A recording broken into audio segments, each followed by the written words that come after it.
I'm Stephanie Catalano, licensed clinical social worker and personal development author. Welcome to Mindful Makeover, a podcast for women who want to learn how to live mindfully, become deliberate thinkers, and align with their true essence and most authentic self. The fact that you're here with me not only tells me you're ready to begin reaching your highest potential, but also sends a powerful message to the universe. I've had an opportunity to work with hundreds of women to help them tap into their inner power and create the life they desire, and nothing makes me feel more alive than to be a witness to a person's individualized transformation and growth. If you're ready to achieve your mindful makeover and create the life you desire, then let's get started.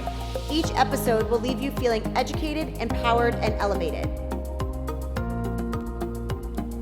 Hi, beautiful. Welcome back to this week's episode. Lately, I have been spending a lot of time learning about us humans and how we are wired, from our brain to our central nervous system and everything in between. I've been totally geeking out listening to podcasts, TED Talks, reading articles, and new books. And it's really, really interesting that I'm learning so much in a new way. When I was working on my Master's of Social Work, which was back in like 2012-ish, because I graduated 2014, and working towards becoming a state of Florida licensed clinical social worker, I was always taught everything is a pathology, and because it's a pathology, it gets labeled a disorder. For example, post-traumatic stress disorder, substance use disorder, bipolar disorder, and even eating disorders. And there never really has been a lot of talk or focus on anything other than the symptoms. And the industry of mental health has been quick to prescribe medications. I'm not saying medication isn't helpful or necessary, because sometimes it is. But as I sit here today, it's with confidence. I say it's time to look deeper than the symptoms. And I briefly touched on this last week in my episode, and I want to talk about it today, that there's a need to talk about the insights of what's causing people to separate from self, what's causing people to separate from community, what's causing people to separate from their higher power or to never connect with their higher power. As humans, we are biologically, cognitively, physically, and even spiritually wired for connection. Every single person wants to love, be loved, and belong. And the biggest problem in most people's lives is trauma. I know this is a hard word for some, but it's a necessary topic to begin bringing to the surface. People have a misunderstanding of trauma, meaning most think trauma is only the horrific things that happen to people, from car accidents to physical assault. And yes, that is absolutely traumatic, but it doesn't begin and end there. Trauma has been defined as the response to a deeply distressing or disturbing event that overwhelms an individual's ability to cope, causes feelings of helplessness, diminishes their sense of self, and their ability to feel the full range of emotions and experiences. Trauma is also what interferes with one's ability to connect with others, self, and their higher power. When I say we, I mean people, us as a human race, when we don't believe we have the ability or resources to cope with a problem, a stimuli, a stressor, a trigger, whatever you want to call it, with life, we create adaptive behaviors to avoid or deny it. So in other words, we will adapt a behavior to help us cope. This occurs even if the behavior isn't one that serves or supports us. Hence, people who turn to substances, food, sex, gambling, porn, shopping, social media, you name it. That leaves me then with the question, is it really a disorder or is it a response? I'm totally mind blown by this. I'm going to say it again. Knowing all of this, it leaves me with the question, is it really a disorder or is it a response? In other words, do you think a person just chooses to become addicted to drugs or alcohol? Or do you think someone just chooses to have an eating disorder? No, right? People turn to food, or people learn to restrict food, or people purge, or people turn to drugs and alcohol because that is the way they have learned to cope with something deeper. The food, the drugs, the alcohol, the purging, the restricting, those are symptoms of what is deeper. So is it really a disorder or is it a response? It's not trauma itself that causes lifelong damage, but rather how trauma interrupts one's functioning by the destruction caused to the psyche. And because of this, people end up disconnecting from self and others. This leads to really, really, really great difficulties when it comes to reintegrating into a healthy life where people, places, and things are seen as well and functioning. You've probably heard this before, or maybe you haven't, but there was a quote that said, the opposite of addiction is not sobriety, it's connection. I think this is such a powerful statement, and it's a statement that refers to more than just addiction. The reality is, the opposite of anything one is struggling with is connection. It's about coming back to self. It's about returning to a place of wholeness. It's about coming back to your family. It's about allowing yourself to be vulnerable, right?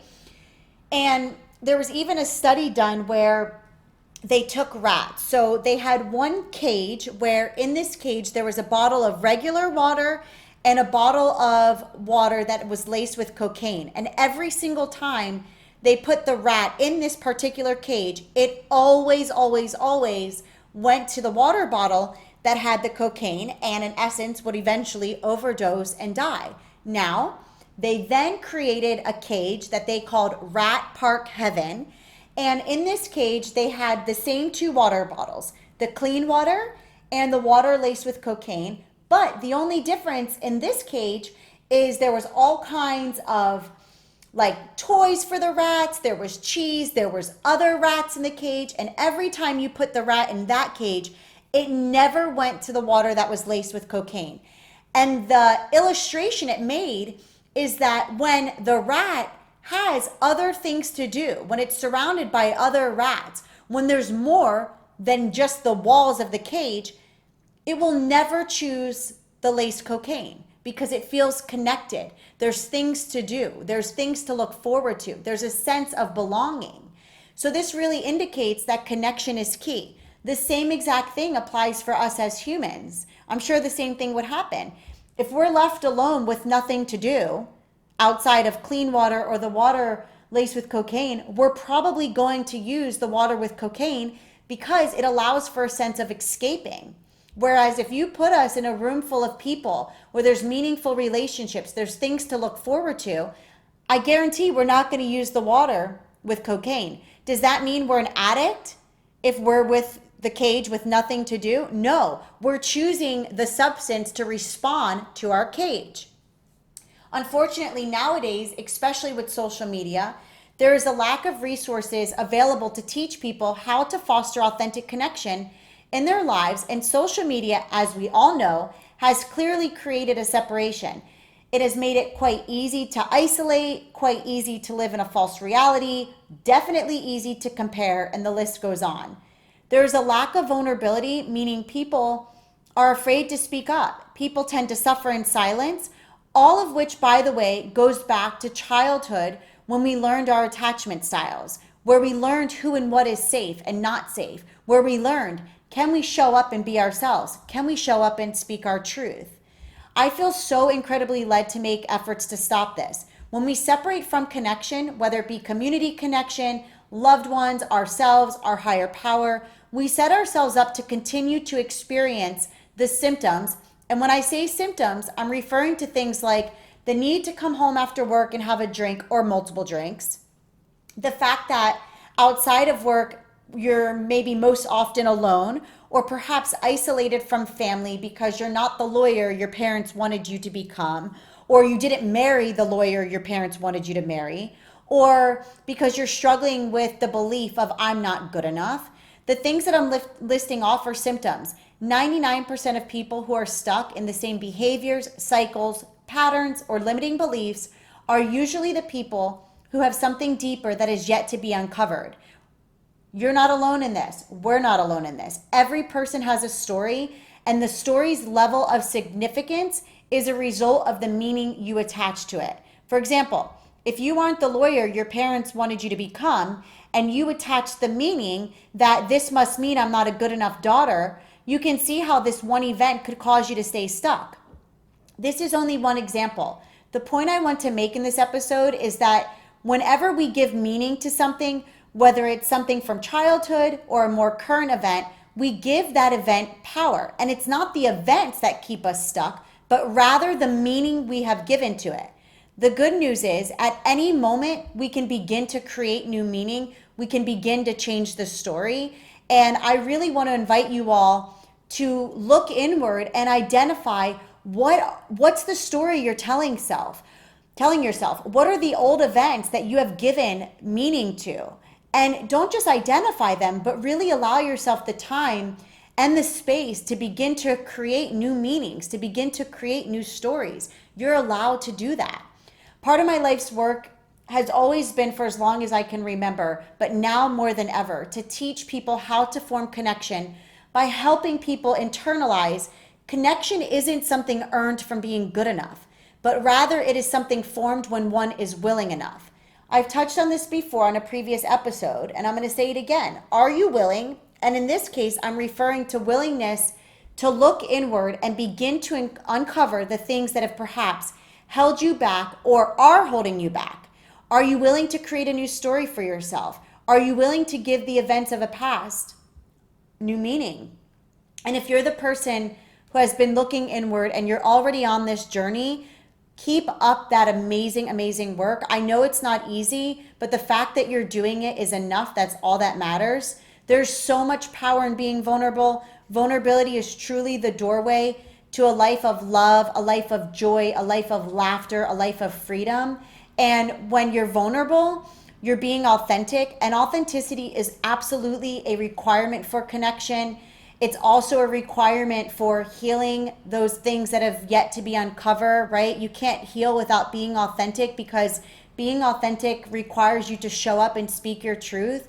And I know this to be wholeheartedly true from my own personal experiences.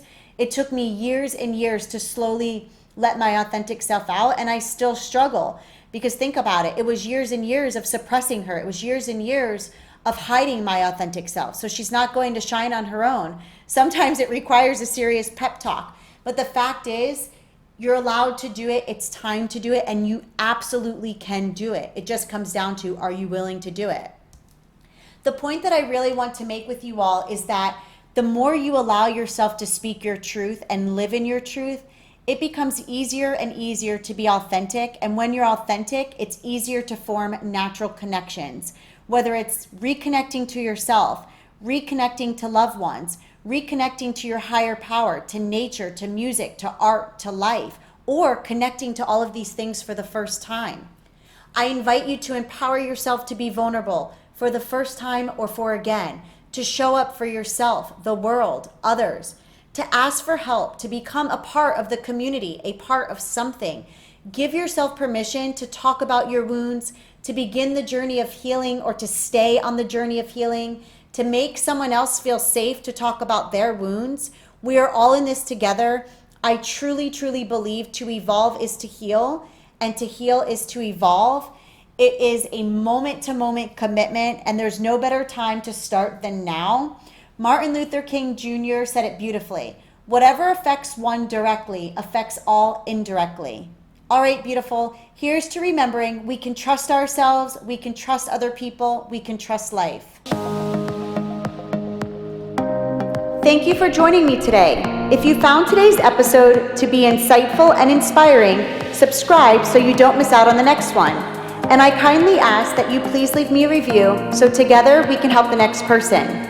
If interested in scheduling, coaching, counseling, public speaking, or workshops, check out www.themindfulliving.com and come connect with me on Instagram at mindfulliving.now, where I share daily inspiration, mindful skills, tips, and more. Mindful Makeover 30-day workbook and guide for women is available on Amazon, or you can find the link on my website and in my Instagram bio. Until the next episode, stay mindful and always remember the power that lives inside of you.